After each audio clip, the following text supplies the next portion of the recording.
सद्बुद्धि, सन्मार्ग और कार्य का संकल्प देना, अडिग रहे विश्वास तुम पर, ऐसा अंतः कर देना, मेरे हृदय में आने में तुम्हें कोई संकोच न हो। हे गुरुदेव, मुझे नज़रों से दूर कभी न होने देना।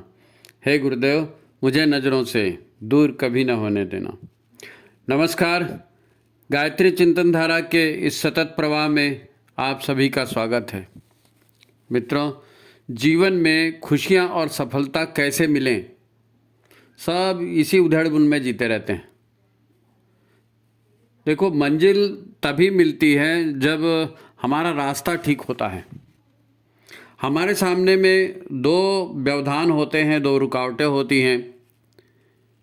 एक तो हम तनाव में, जल्दीबाजी में रहते हैं, ठंडे दिमाग से नहीं, भावावेश में जीते हैं, भावावेश में जीते हैं। हमें लोगों को मुंह तोड़ जवाब देने की, सबक सिखाने की जल्दी रहती है। अच्छा, उसने मेरे को ऐसा कह दिया, उसने मेरा ऐसा कर दिया, मेरे इंसल्ट कर दिया। अच्छा, कोई वरिष्ठ, कोई गुरु कुछ सलाह देता भी है तो हमारा मन इतना शक्की होता है, शक करता है, पता नहीं सच है कि नहीं है, पता नहीं होगा कि नहीं, तो उस अच्छी सलाह पर भी हमारा ध्यान नहीं जाता। करते समय हमको ऐसा लगता है कि हम एकदम सही कर रहे हैं, बड़ी होशियारी से कर रहे हैं, पर जब हमें पूरी परिस्थितियों का, उनके परिणामों का पता नहीं होता तो हम सफल भी नहीं हो पाते। आधी अधूरी जानकारी, फिर पछताते रहते हैं। तो ऐसी नौबत नहीं आनी चाहिए।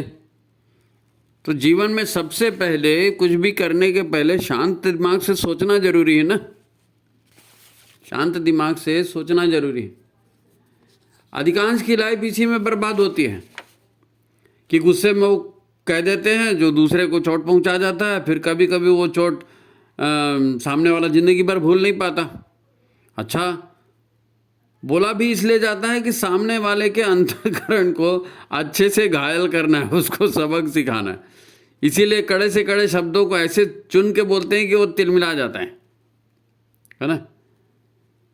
या फिर अपनी बड़ाई सामने वाले पर हमको थोपनी होती है, इसलिए भी फांकते चले जाते हैं, है ना। और ये दूसरे को चोट पहुंचाना और फांकेबाजी करना, ये भी एक तरह से मारपीट जैसा ही है। एक ने घाव दिया, उसने अपना अपमान महसूस किया, फिर वो कुछ बोला, फिर आपका अपमान हो गया और चलते लड़ाई फिर, है ना। इसका उल्टा भी होता है, इसका उल्टा भी होता है। उल्टा मतलब जहाँ वास्तव में बोला जाना चाहिए वहाँ हम चुप रहते हैं, जहाँ वास्तव में बोला जाना चाहिए वहाँ हम चुप रहते हैं और फिर उसके लिए पछताते भी हैं, है ना। कारण क्या है? कारण वही है, दिमाग में विचार चलते रहते हैं और फिर जब हमको समाधान नहीं मिलता तो हम निराश हो जाते, शांत हो जाते कि कहीं कोई रास्ता ही नहीं है, कहीं कोई उम्मीद की किरण ही नहीं है। इसलिए अधिकांश लोग फिर ऐसे शांत रहते हैं, चुपचाप रहते हैं। फिर उनके पेट भी खराब हो जाता है, तबीयत भी खराब हो जाती है, फिर डॉक्टर के पास जाते हैं, बोलते हैं डिप्रेशन हो गया, है ना। प्रैक्टिकल बात यह है कि जीवन संतुलन से ही ठीक चलता है। मन के आवेग जब तक इस संतुलन को बिगाड़ते रहते हैं, है ना, चित्त की चंचलता, भावावेग और क्रोध और प्रेम और ये सारे जितने भाव हैं, ये मानसिक संतुलन को खराब करते रहते हैं जब तक, क्योंकि अति करते हैं सब जगह। तब क्या किया जाए? तो शांत रहना सीखो।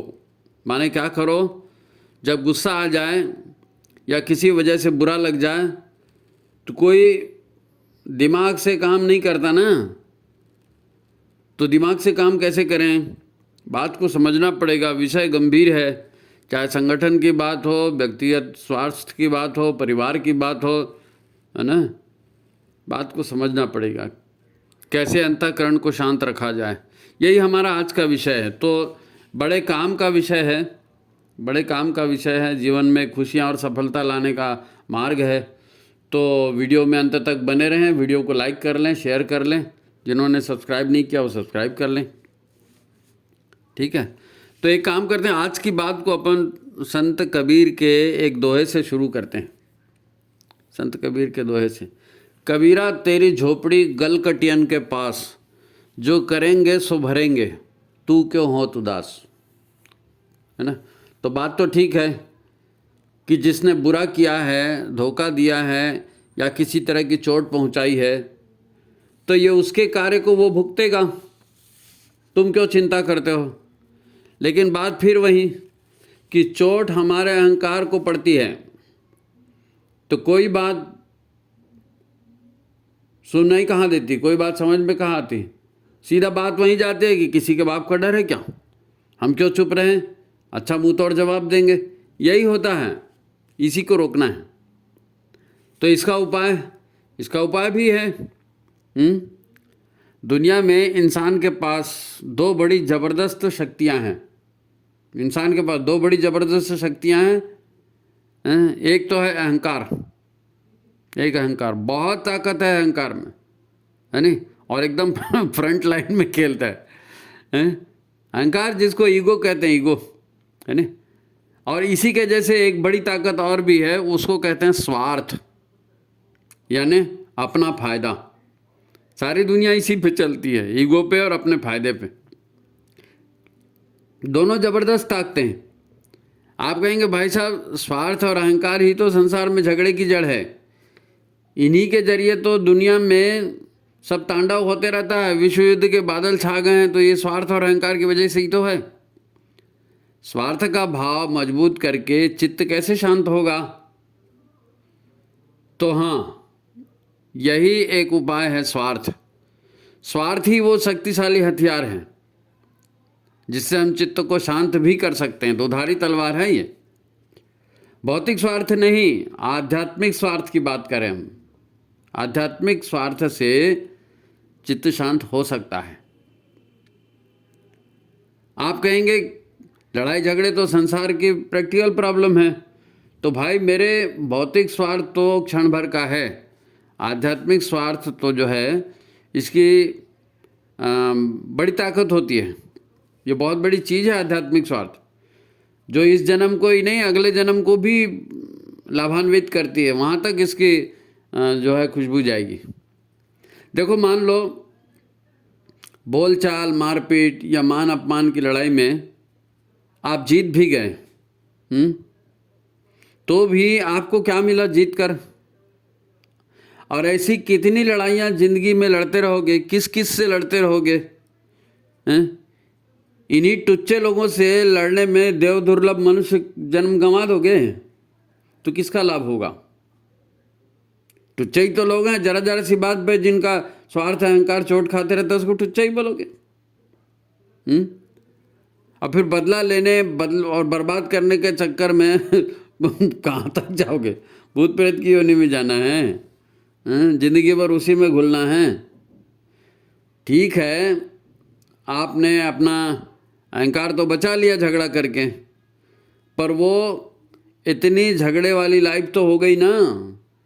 आप जितने देर तक झगड़ते रहे, 2 महीना, साल भर, 4 महीना, 10 साल, जितने दिन झगड़ा वो तो लाइफ गई आपकी, वो जिंदगी का हिस्सा खत्म, वो दोबारा थोड़ी मिलेगा।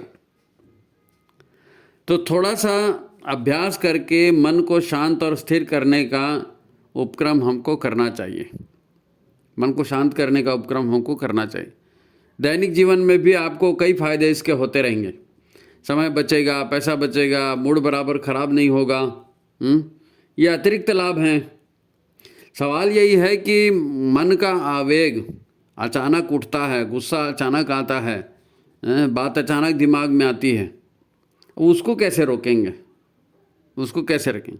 लोग कहते हैं गुस्सा आएगा तो ठंडा पानी पियो, 1 2 3 4 गिनती करो या वहाँ से खसक जाओ। ये संभव नहीं होता। जब गुस्सा आता है या ऐसी कोई परिस्थितियाँ आती है ना, तो ये सारी दिमाग की बातें काम नहीं, क्योंकि आदमी दिमाग से कहाँ काम करता है, भावनाओं से काम करता है। ऐसा नहीं कि अब तुमने मेरे को मार दिया, गाली दे दिया तो मैं 1 2 3 4 गिनते रहूँ। ये सब व्यवहारिक बात नहीं है। कहने को ठीक है, कह दिया। भाई जब तेज बारिश हो, बाढ़ का पानी रोका नहीं जा सकता। बाढ़ रोकने के लिए पहले से उपाय करना पड़ेगा, वृक्षारोपण करना पड़ेगा, बांध बनाना पड़ेगा। ऐसे ही जिंदगी में भी करना पड़ता है। अचानक कोई किसी गुस्से को और आवेग को रोक नहीं सकता। उसके लिए अभ्यास की जरूरत है, साधना की जरूरत है। कोई व्यक्ति निराशा ही निराशा में रहे, कोरी भावुकता में ही रहे, लगातार यही महसूस करता रहे कि अमुक अमुक व्यक्ति से है ना, अमुक अमुक व्यक्ति ने मेरी इंसल्ट कर दी है, मुझे नुकसान पहुंचाते रहता है ये आदमी मेरी कमजोरी का हमेशा फ़ायदा उठाते रहता है, तो फिर मैं कुछ नहीं कर सकता, तो ऐसी ज़िंदगी से तो मर जाना अच्छा है। तो फिर वो आत्महत्या भले ही ना करे, पर ऐसा सोच सोच करके जाने कितनी बीमारियां अपने भीतर पाल लेता है, मन कुंठित हो जाता है, डिप्रेशन में चला जाता है, बीमारियां पनपती हैं। फिर उसका नुकसान भी तो उसी को होगा ना जो इस टाइप से सोचेगा। या कोई ये सोचता है कि पता नहीं पिछले जन्म में मैंने कुछ किया होगा तो भगवान मुझे दंड दे रहे हैं, अब यही मेरी तकदीर है तो मैं भुगतते रहूं। मैं तो ऐसा ही हूँ, मेरी तकदीर में तो यही होना चाहिए, मैं तो घटिया आदमी हूँ। तो फिर अपने घटिया जिंदगी से कभी बाहर वो नहीं आ पाएगा। तो नुकसान किसका होगा? जो इस ढंग से सोचेगा उसी का नुकसान होगा, है नहीं? तो गुरुदेव क्या कहते हैं इस विषय पे? शांत होकर सोचना है, जिंदगी को विवेक बुद्धि के साथ, प्रज्ञा के साथ जीना है, ये कहते हैं ना गुरुदेव। तो गुरुदेव कहते हैं मन को कुविचारों और दुर्भावनाओं से बचाए रखने के लिए हम नियमित स्वाध्याय और सत्संग की व्यवस्था बनाए रखेंगे। गुरुदेव नियमित स्वाध्याय और सत्संग की बात कहते हैं। तो ये सब क्या है? ये सब वही है बाढ़ रोकने के पहले का, है ना, प्रिवेंटिव स्टेप कहते हैं इसको। मुसीबत आने के पहले सुरक्षा के उपाय। यदि आप स्वाध्याय करते रहेंगे, सत्संग करते रहेंगे, तो आपका मन थोड़ा अलग टाइप का रहेगा, फिर आप तुरंत रिएक्ट नहीं करेंगे, तो काफ़ी मुसीबतों से बच जाएंगे, है ना। ये प्रिवेंटिव स्टेप्स हैं, है ना, सुरक्षा की पूर्व तैयारियां जो आदमी की समझ को बढ़ाती हैं, ऐसी मनोभूमि बनाती हैं जो जल्दी उत्तेजित भी नहीं होते और निराशा या डिप्रेशन में भी नहीं जाते। आध्यात्म जो है ना, ये दैनिक जीवन में बड़े काम की चीज़ है। ईश्वर को सर्वव्यापी, ईश्वर की जो सर्वव्यापी सत्ता है, ईश्वर के जो नियम हैं, कर्मफल के सिद्धांत हैं, पुनर्जन्म के सिद्धांत हैं, ये सब जानने समझने से और इसके आधार पर जीवन चलाने से जो है जीवन में स्थिरता आती है, समझदारी के काम होते हैं, सुख आता है जीवन में। देखो एक कथा है, उस कथा को समझेंगे तो बात बनेगी। महाभारत की बात है, आप जानते हैं महाभारत बहुत बड़ा एक युद्ध हुआ था और उसमें किस तरह से गलतफहमी पाली गई थी और उस गलतफहमी पर पूरा का पूरा आयुष्य निकल गया और लाखों करोड़ों लोग मर गए उसमें। तो गलतफहमी को कैसे दूर करेंगे? स्वाध्याय और सत्संग से ही करेंगे ना। आप स्वाध्याय सत्संग होगा, गुरु का मार्गदर्शन होगा, तब तो वो निपटेगा। तो ये महाभारत की कथा बड़ी प्रासंगिक है। महाभारत में शकुनी का एक प्रसंग है। शकुनी ने सोचा कि मेरी इतनी अच्छी बहन थी और इसकी शादी एक अंधे से धोखे से कर दी गई। मेरे पति की बहन की शादी जो है अंधेरे में रख करके और एक अंधे से कर दी गई।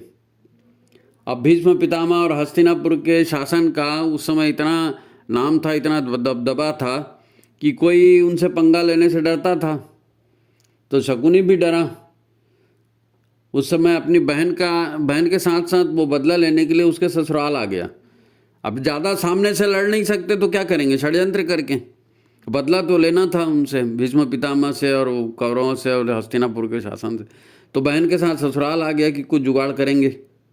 उसका टारगेट यही था, उन्होंने गांधार के राज परिवार को बर्बाद कर दिया तो मैं भी तुम्हारे खानदान को बर्बाद कर दूंगा। बस ये एक टारगेट था, है ना।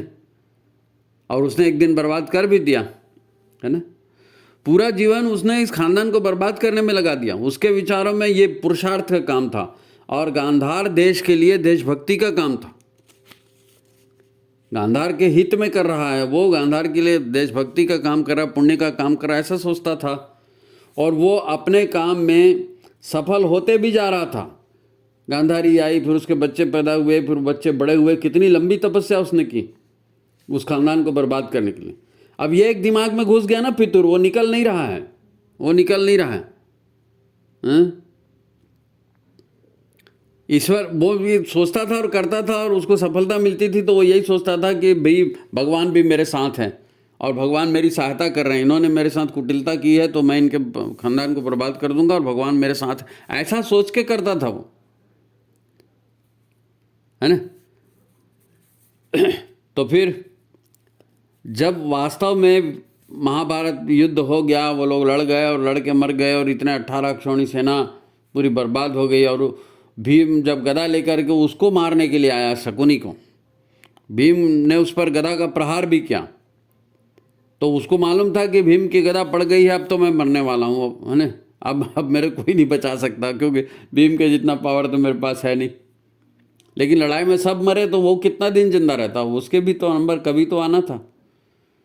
फिर भी वो हंस रहा था कि चलो मेरी ज़िंदगी की मेहनत सफल हो गई, मैंने इनको बर्बाद कर दिया। तभी कृष्ण वहाँ आ गए, कृष्ण वहाँ आ गए।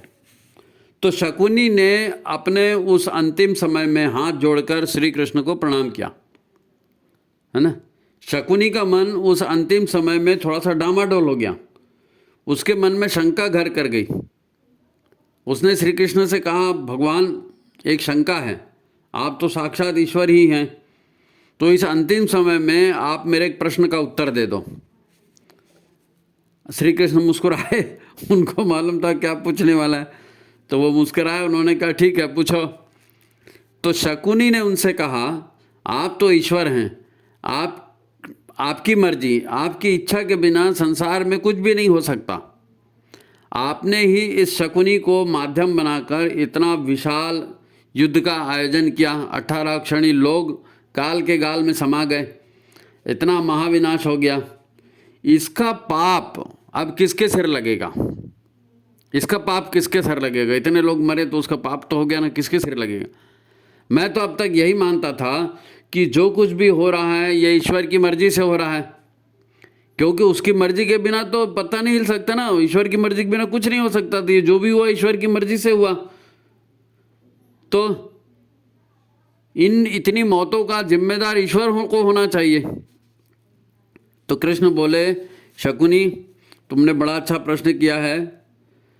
हाँ, ये इतना महाविनाश हो गया, पर न तो ये मेरी मर्जी से हुआ है और न ही ये महाविनाश मैंने कराया है। मैं क्यों महाविनाश कराऊंगा? मैं क्यों लड़वाऊंगा मरवाऊंगा लोगों को?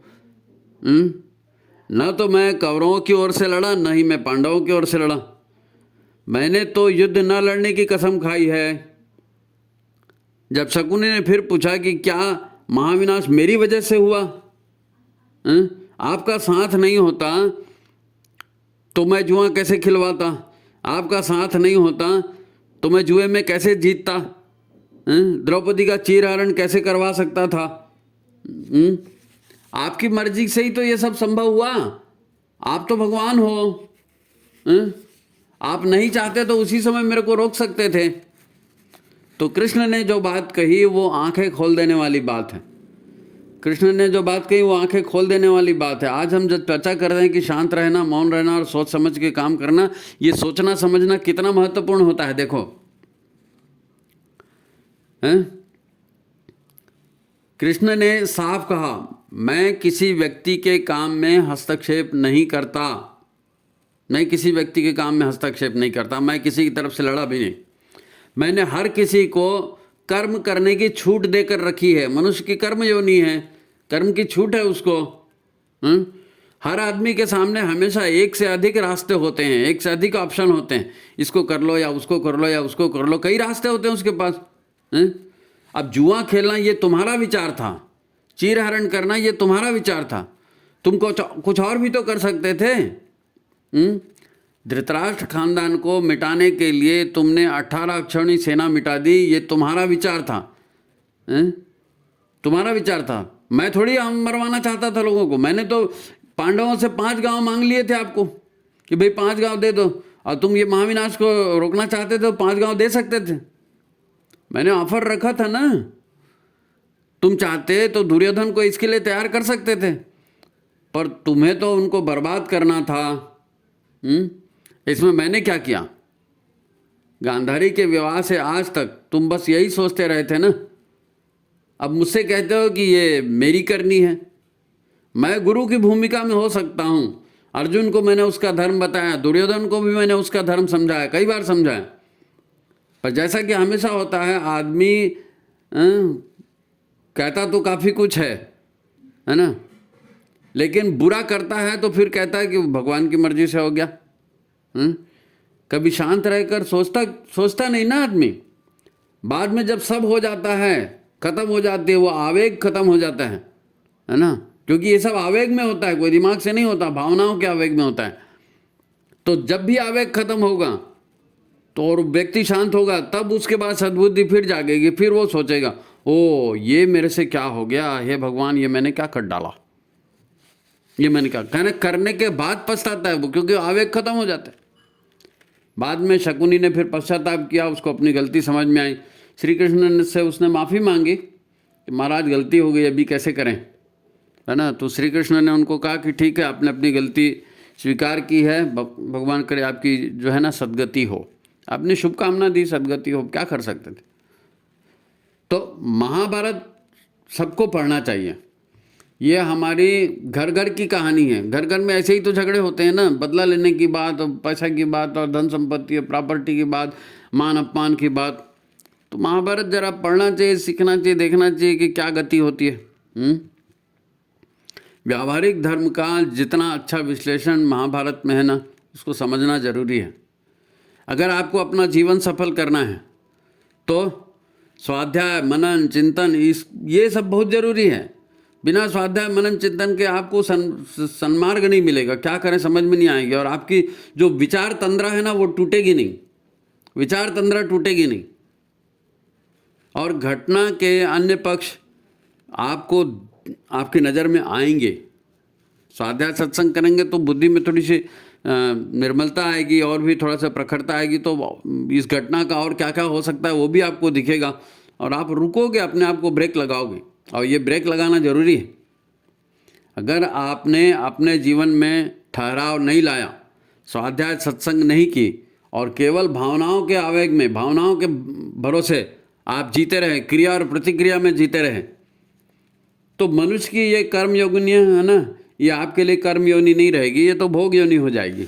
क्योंकि इसमें कोई विवेक बुद्धि का काम ही नहीं है, सोच विचार के आप कर ही नहीं रहे। उसने लिया, उसका बदला आपने लिया। पशु भी यही करते रहते हैं ना, जन्म जन्म से यही चल रहा है।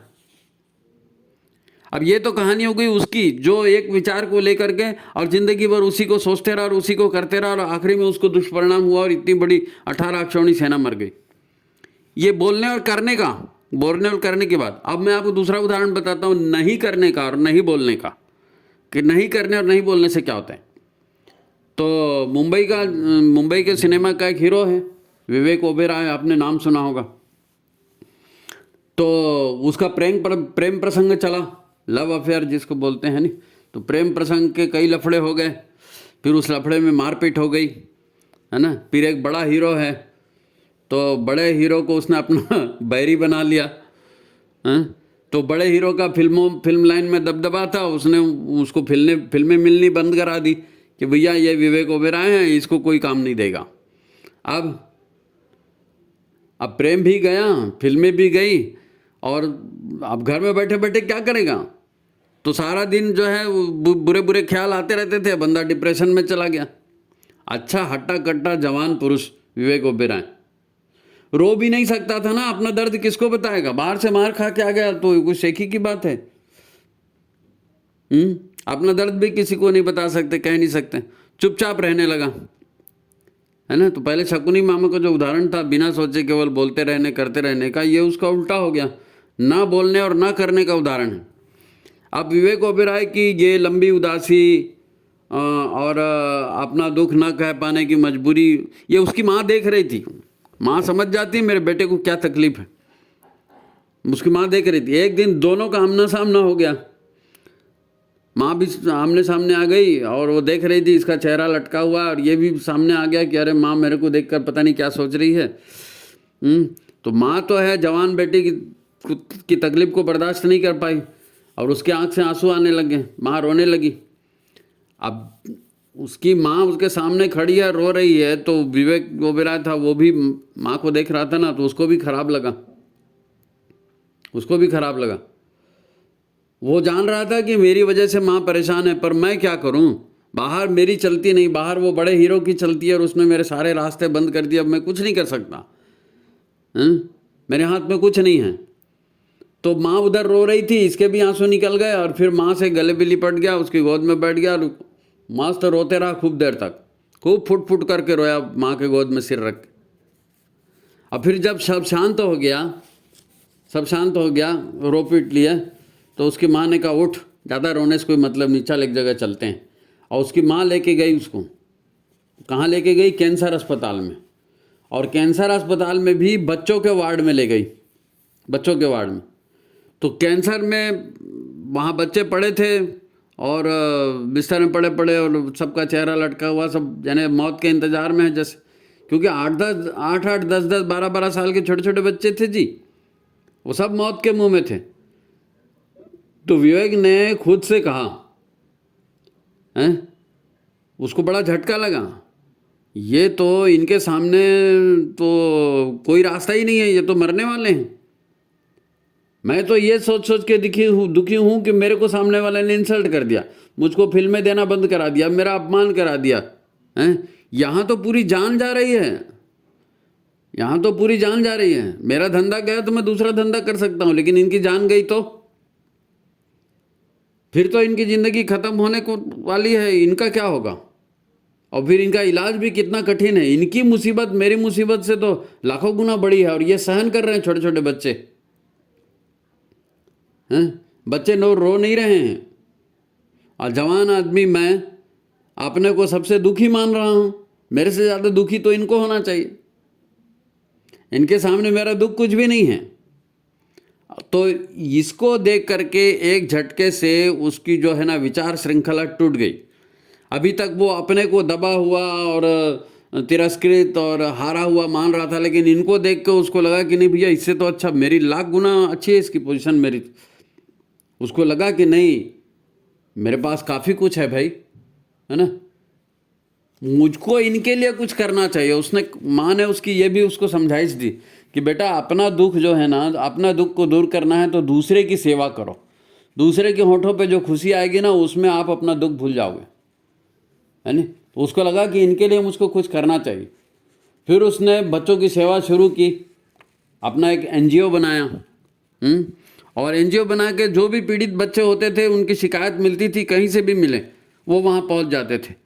और आपको जान के आश्चर्य होगा कि लगभग 1400-1600 बच्चे जो बाल यौन शोषण के शिकार थे, छोटी छोटी लड़कियां, 5 साल से लेकर के 12-13 साल तक की लड़कियां, उनको वेश्यावृत्ति के लिए फंसा कर लाया गया था। इन सब की सूचनाएं मिली, उन सब को उसने कानूनन मुक्त करवाया, अलग अलग शहरों से ला करके।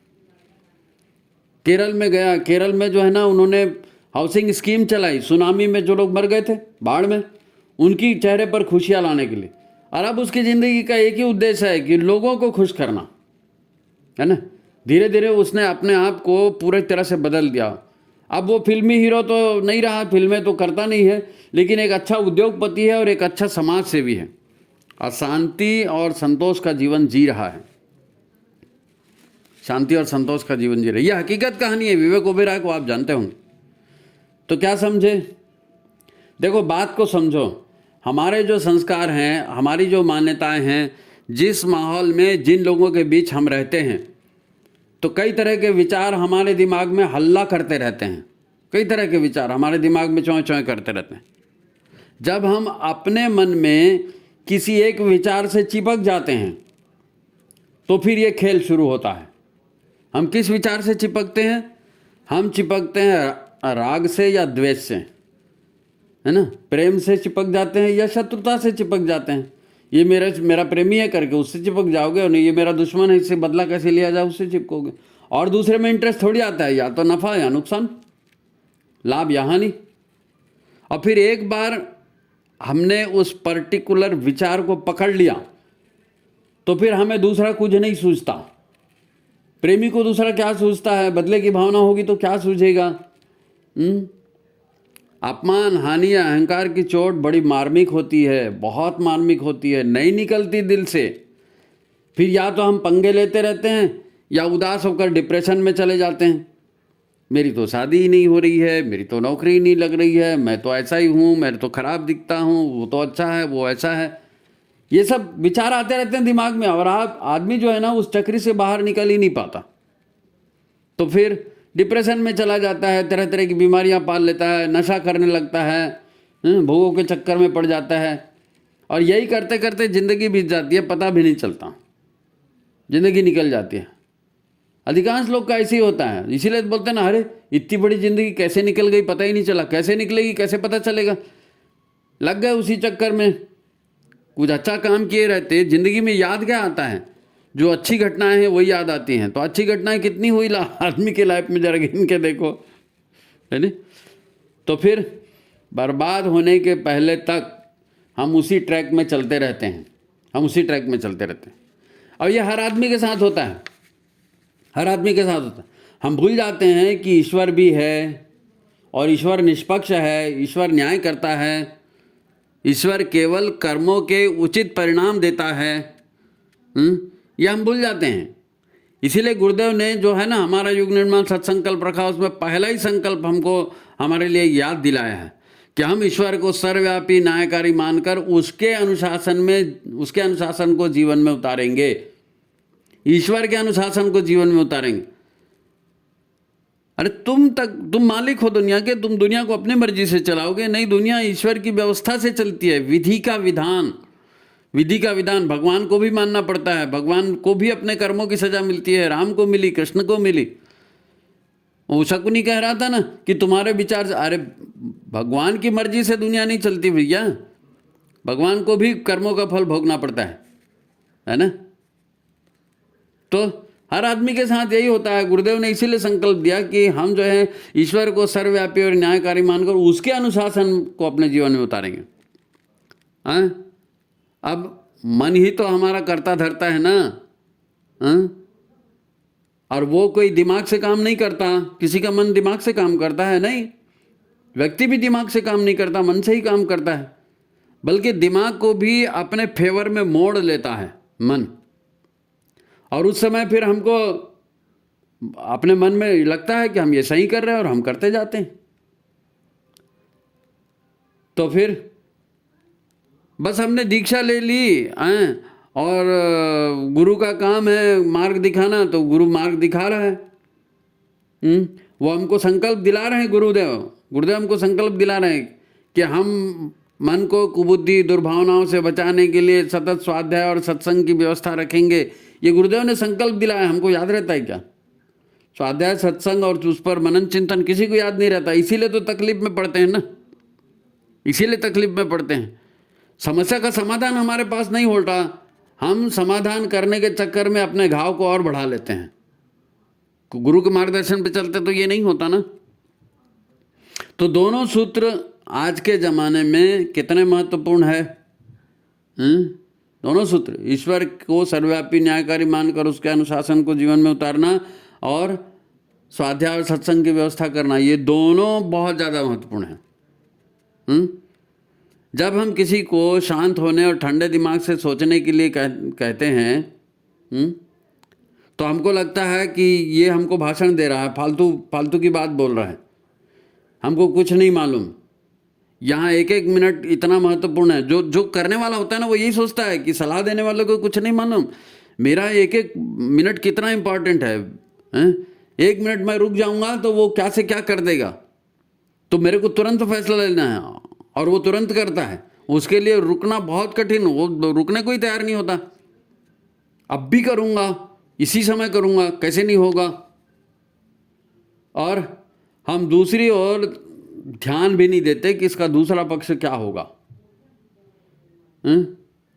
तब ध्यान की बात बोलो, स्वाध्याय की बात बोलो, कोई सुनता है क्या? किसी को बोलो कि भैया ये मशीन जैसी ज़िंदगी हो गई है, थोड़ा ध्यान किया करो, थोड़ा प्राणायाम किया करो, ध्यान करने से विचार ठीक होते हैं, प्राणायाम करने से भीतर का तेज बढ़ता है। कोई सुनता है? कोई नहीं सुनता।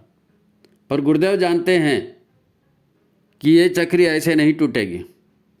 आपको उज्जवल भविष्य चाहिए तो मन को थोड़ा ब्रेक लगाओ, पेट को थोड़ा ठीक रखो, शरीर को और दिमाग को थोड़ा ठीक रखो, सत साहित्य का स्वाध्याय करो, उपासना करो, गुरु के प्रति श्रद्धा बढ़ेगी। नित्य सार्थक उपासना होनी चाहिए, और कुछ न कुछ सेवा कार्य हमारे हाथ से होने चाहिए। हम लोगों की सेवा करेंगे तो फिर हमको अपना दर्द भी कम लगेगा। है ना। अच्छा, एक अंतिम बात जीवन में ध्यान रखना बहुत ज़रूरी है। क्या है? ये मशीनी दुनिया है, भोगों की दुनिया है, कंपटीशन की दुनिया है।